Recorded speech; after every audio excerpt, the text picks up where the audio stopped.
Hello everyone and welcome to baby Viraj channel. आत्ता वाजले दुपारचे 2:45 आणि आता विराज स्कूलमधून येईल। त्या स्कूलमधून आल्यावर त्याला नक्कीच काही ना काही खायला पाहिजे असतं। जसं सगळ्या मुलांचा हट्ट असतो की आम्हाला भाजीपोळी नको आहे किंवा मग आम्हाला पराठा नको आहे, आम्हाला कुठलंच असं चटपटा काहीतरी वेगळं साईड डिश ज्याला आपण म्हणतो ते काहीतरी खायचं आहे। तर त्याच्यासाठी ना कालच मी एक व्हिडिओ टाकला होता की इडलीचा बॅटर कसं बनवायचं। त्याच बॅटरला घेऊन आज मी उत्तपम बनवते। त्याच्यासाठी थोडंसं उत्तपम बनवेल मी 1-2 आणि त्याचं संध्याकाळपर्यंतचं काम नक्की होईल, कारण की संध्याकाळी तो जेव्हा खेळायला जातो तेव्हा पण खूप भूक लागून येते त्याला, तोपर्यंत त्याला चांगलीपैकी स्ट्रेंथ असली पाहिजे, एनर्जी असली पाहिजे। त्याच्यामुळे मग आता त्याच्यासाठी 2 उत्तपम बनवते। तर व्हिडिओ नक्की बघा आणि व्हिडिओ आवडलास तर लाईक शेअर सब्सक्राइब नक्की करा। चला। और ये कुछ लगा के लाया, काय है? बैंडेज। क्यों? इसके अंदर भी एक पेपर लगाया हुआ है। अच्छा, इसके ऊपर बैंडेज।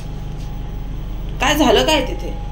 उधर ना ऐसे पेपर लगाया है। नहीं पर लगा क्या था? अरे वो लगा था ना, वो शार्पनर का। अच्छा, वो उसको ना वो ऐसे ढक्का है। ओके उसके ऊपर पेपर लगाया है, उसके ओके ऊपर bandage. Okay, give me the bottle. हो गया। चलो।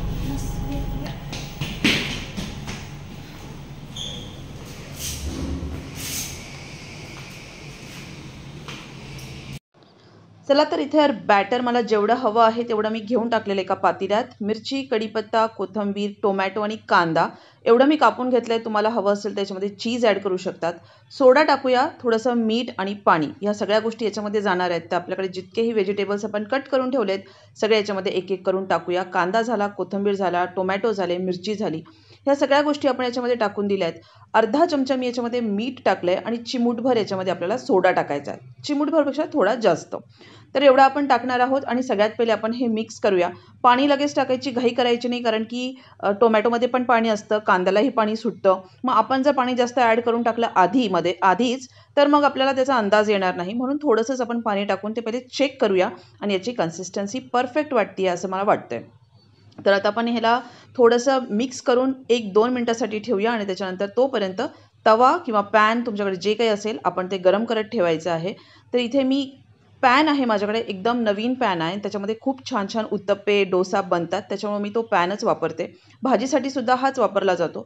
याला थोडंसं ऑइलनी आपण ग्रीस करून घ्यायचं आहे। 1-2 मिनटं चांगलं तापून झाल्यानंतर गॅसची फ्लेम थोडीशी कमी करायची आहे, मध्यम आचेवर थोडंसं चेक करायचं की आपला तवा किंवा आपलं पॅन गरम झाला आहे की नाही।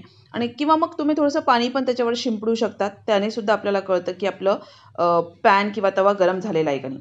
आता हे व्यवस्थित गरम झाल्यानंतर एक पळीने आपण याच्यामध्ये एक पळीभर मोठी पळी जी असते ती घ्यायची आणि त्याच्यानेच आपल्याला स्प्रेड करून एक गोल आकार द्यायचा आहे। उत्तप्पा हा डोस्यापेक्षा जास्त जाड असतो, खूप जास्त प्रमाणात नाही, थोडासाच जाड असतो, पण डोस्यापेक्षा तर तो जाड असतो। त्याच्यामुळे तो एकदम बारीक असं करायचा नाही किंवा पातळ असं करायचं नाही, थोडासा जाड आपल्याला ठेवायचा आहे। आणि तुम्हाला हवं असेल तर याच्यावर तुम्ही चीज स्प्रेड करू शकतात, मुलांना ऑफकोर्स आवडतं। तुम्हाला पाहिजे असेल तर थोडंसं टोमॅटो सॉस पण ॲड करू शकतात, पण आपल्याला प्रॉपर उत्तप्पा जो असतो तो बनवायचा आहे आणि खूप टेस्टी लागतो। तुम्ही नुसताच जरी खाल्ला तरीही चालेल। आता याच्यामधले जे बबल्स आहेत ना, ते बबल्स आता ड्राय व्हायला यायला सुरुवात होतील आणि पीठ जे आहे ते ड्राय व्हायला सुरुवात होईल। सगळ्यात पहिले कडा ज्या असतात त्यापासून सुरुवात होते।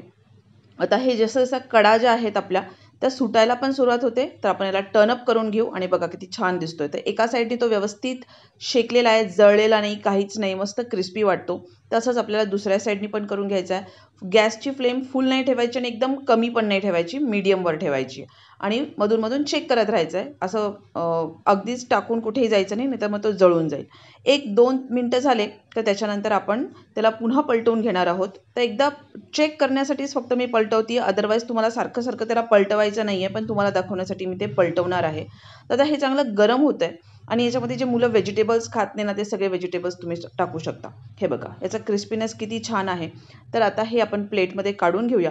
असेच आपण दुसरा जो आहे तोही करून घेऊ, सेम आहे प्रोसिजर, काही वेगळी नाही। याला पुन्हा आपण थोडंसं ऑइल टाकून त्याला ब्रशनी ग्रीस करून घेऊया। ब्रश फक्त तेलामध्ये बुडवायचा आणि तोच फक्त ग्रीस करायचा आहे। सेम आपल्याला पळीने ते चांगल्यापैकी पीठ टाकायचं आहे, बॅटर ते व्यवस्थित आपल्याला पाहिजे तसं स्प्रेड करून घ्यायचं आहे आणि त्याच्यानंतर त्याला थोडासा वेळ द्यायचा आहे, जेणेकरून त्याचे बबल्स ब्लोअप होतील आणि त्याच्यानंतर त्याची जी पातळपणा आहे तो ड्राय व्हायला सुरुवात होईल, म्हणजेच मॉइश्चर कमी व्हायला सुरुवात होईल। त्यावेळेस तुम्हाला ते काढायचं आहे. काढण्यासाठी खूप घाई करू नका. जर तुम्हाला असं वाटतंय की तुम्ही जबरदस्ती काढताय तर त्याला वेळ लागतो. आपोआप जेव्हा कडा सुटतील तेव्हाच तुम्ही त्याला पलटवू शकतात. तर ऑफकोर्स हे सगळ्यांनाच माहिती आहे, पण जे कोणी नवीन आहेत, कोणी कोणी बॅचलर्स असतात, ज्यांना माहीत नाही की डोसा उत्तपम कसा बनवायचा त्यांच्यासाठी.